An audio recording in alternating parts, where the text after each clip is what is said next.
ونستغفره ونؤمن به ونتوكل عليه ونعوذ بالله من شرور أنفسنا ومن سيئات أعمالنا من يهد الله فلا مضل له ونشهد أن لا إله إلا الله وحده لا شريك له ونشهد أن سيدنا مولانا محمدا عبده ورسوله أرسله بالحق بشيرا ونذيرا وداعيا إلى الله بإذنه وسراجا منيرا. قال الله تعالى في كلامه القديم وفي القرآن المجيد: أعوذ بالله من الشيطان الرجيم. بسم الله الرحمن الرحيم. الذين يذكرون الله قياما وقعودا وعلى جنوبهم. وقال نبينا صلى الله عليه وسلم: الصلاة مفتاح الجنة. அளவற்ற அருளாளனும் நிகரற்ற அன்புடனும் ஆகிய எல்லாம் வல்ல இறைவனின் திருப்பெயரால் துவங்குகிறேன். சலாத்தும் சலாமும் கண்மணி நாயகம் ஸல்லல்லாஹு அலைஹி வஸல்லம் அவர்கள் மீதும் அவர்களின் குடும்பத்தார்கள் மீதும் இன்னும் அவர்களை பின்பற்றி வாழ்ந்த சஹாபாக்கள், தாபீன்கள், தபா தாபீன்கள், நாதாக்கள், சுஹதாக்கள், குல்லிக்கூடிய அத்தனை பேர்கள் மீதும் உண்டாவதுமாக. அன்புக்குரியவர்களே, இன்றைக்கு பள்ளியாசல்களில் தொழுகையாளிகள் நிரப்பி இருப்பதை விட இன்றைக்கு நாற்காலிகள் நிரப்பி இருக்கிறது. எந்த அளவுக்கு என்றால், எப்படி பேராலயங்களில் ஜெபிப்பதற்காக வேண்டி, ஆராதனை செய்வதற்காக வேண்டி நாற்காலிகள் போடப்பட்டிருக்கிறதோ அதுபோல இன்றைக்கு நாற்காலிகள் பள்ளிகளில் போடப்பட்டிருக்கிறது. சில கணம் நாம் யோசித்து பார்த்தால், நாம் பள்ளியாசலுக்கு வந்திருக்கிறோமா அல்லது பேராலயத்திற்கு வந்திருக்கோமா என்ற நம்மை தூண்டச் செய்கிறது. இன்னும் சில இடங்களில் பார்த்தீர்களேயானால் பள்ளியாசல்ல நாற்காலி போடப்பட்டிருக்கும். அந்த நாற்காலியில முஃபாத்தான அவர்கள் பேர் பொறிக்கப்பட்டிருக்கும். அது எப்படி இருக்கும்னா, அந்த தொழுகையாளர் இருக்கிறார்கள், அந்த தொழுகையாளர்களுடைய நன்மை இவர்களுக்கு போய் சேருதாமா. அந்த மாதிரி ஒரு தோற்றம் இன்றைக்கு ஒரு பிம்பம் கட்டமைக்கப்பட்டிருக்கிறது.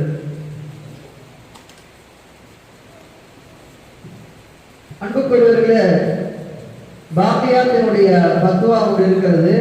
அதாவது பள்ளிவாசல்களிலே நாற்காலி போடுவது என்பது அது ஏற்புடையது அல்ல, அது நல்ல செயல் அல்ல. இன்னும் சில இடங்கள்ல பார்த்தீங்கன்னா மஹல்லால மதிக்கத்தக்கவராக இருப்பார். அவரு எப்பயுமே நாற்காலிகளாக தொழுவார். ஆனா இமாம் சாப் யாசினோ அல்லது வாக்கியாவோ ஓதுறாருன்னா அப்போ என்ன செய்வாங்க, கீழே உட்காந்துக்குவாரு. ஏன்னு கேட்டால் குர்ஆன் இருக்கிறது, அதனால தான் நான் உட்கார்றேன் அப்படின்பாரு.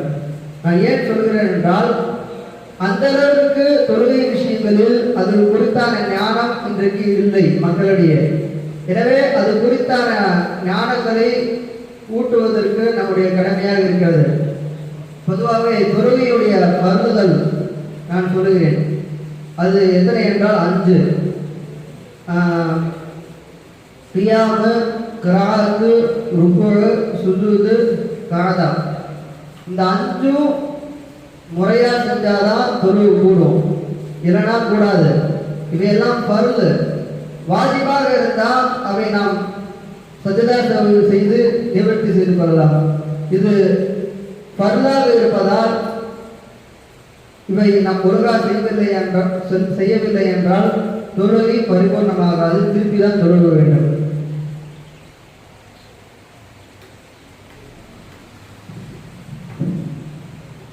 பருது, சுன்னத்தை முஅக்கதா, வாஜிபான தொழுகையில் இந்த 3 தொழுகையிலுமே நிற்பது என்பது பருது. ஆனால் நஃபிலே அப்படி இல்லை. நஃபில நம்ம ரொம்ப முடியலன்னா அமர்ந்து தொழுலாம். யாருக்கு நாற்காலி தொழுக அனுமதி இருக்குதுன்னா, எந்த நிலையிலுமே ஒருவரால் கீழே அமர முடியவில்லை, அவர் எப்பொழுதுமே ஒரு உயரமான இடத்தில் தான் அமர வேண்டும் என்ற ஒரு நிர்பந்தம் இருக்குமே. ஆனால் அவர் வேண்டும் என்றால் அவர் நாற்காலி அமர்ந்து கொள்ளலாம். அவர் எப்படி தொழுக வேண்டும்? அவர் ருக்குவை தன் முட்டிக்காலின் மீது வைத்து தொழுக வேண்டும். சஜ்தா அதை விட கூடுதலாக குனிய வேண்டும். இன்னொன்று, ஒருத்தர் இருக்கிறார், அவரால் சாய்ந்து நிற்க முடியும் அல்லது உச்சி ஊன்றி நிற்க முடியும் அல்லது பிறருடைய உதவியின் மூலமாக நிற்க முடியும் என்று இருந்தால் அவர் நின்றுதான் தொழுக வேண்டும். ஒருபோதும் அவர் அமர்ந்து தொழக்கூடாது. தேவபந்துடைய ஒரு பத்வா இருக்கிறது. ஒருவருக்கு நிற்க முடியவில்லை, ஆனால் தரையில் உட்கார்ந்து சஜதா செய்ய முடியும் என்றால் அவர் நாற்காலியில் தொழுவது கூடாது. இல்லை, ஒருவர் தரையில் அமர்ந்து தொழ முடியும், ஆனால் அவரால் ருக்கு சுஜூது செய்ய முடியாது என்றால் சைக்கிள் மூலம் தரையில் அமர்ந்து தொழ வேண்டும். சேரில் அமர்ந்து தொழுவது என்பது ஏற்றமானதல்ல. அதே போல நாற்காலில் அமர்ந்து தொழுவதை பற்றி ஒரு கேள்வி சஹாரன்பூர் மசாயில் உள்ள மதரசாவுக்கு பத்வா கேட்கப்பட்டது. சிரமப்பட்டுதான் எழுந்து தொழ முடியும் என்ற நிலையில் நின்றுதான் தொழ வேண்டுமா இல்லை அமர்ந்து தொழலாமா என்ற கேள்வி கேட்கப்பட்டது. அப்போது அந்த கேள்விக்கு பதில் சொல்லப்பட்டது. அந்த பத்வாவை நான் சொல்லுகிறேன். நிற்பதால் அதிகமாக வலியும் வேதனையும் உண்டாகிறது அல்லது நோய் குணமாகவும் தாமதமாகும் அப்படி என்ற ஒரு நிலை, அல்லது நிற்பதினால் மயக்கம் ஏற்படும் என்று இப்படி இருந்தால் அப்பொழுது நிற்பது என்பது அவசியமாகாது. இது துருல் முக்தாருடைய வாசகத்தை போட்டு அவர்கள் இந்த பத்தாவை கொடுக்கிறார்கள். இப்படிப்பட்டவர் கீழே அமர்ந்து தொழ வேண்டும். ஆனால் ருக்கு சுஜூது நிறைவேற்ற அதை அதா செய்வதற்கு சக்தி இருந்தும் நாற்காலியில் அமர்ந்து சைகையினால் செய்யக்கூடாது. அன்புக்குரியவர்களே,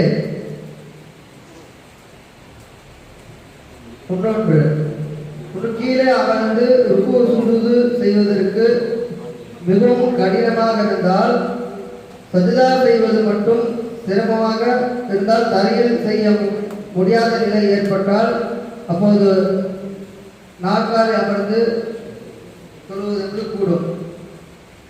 அன்புக்குரியவர்களே, நபிகள் நாயகம் ஸல்லல்லாஹு அலைஹி வஸல்லம் அவர்கள் சொல்கிறார்கள், எந்த தொழுகை முறையாக செய்யப்படவில்லையோ அந்த தொழுகை நாளை நாளை கியாமத் நாளில் அல்லாஹ் பழைய கந்தல் துணியை போன்ற அல்லாஹ் முகத்தில் தூக்கி எறிகிறான் என்பதாக அல்லாஹ் தூக்கி எறிவான் என்பதாக நபிகள் ஸல்லல்லாஹு அலைஹி வஸல்லம் அவர்கள் ஒரு ஹதீஸிலே சொல்லுகிறார்கள்.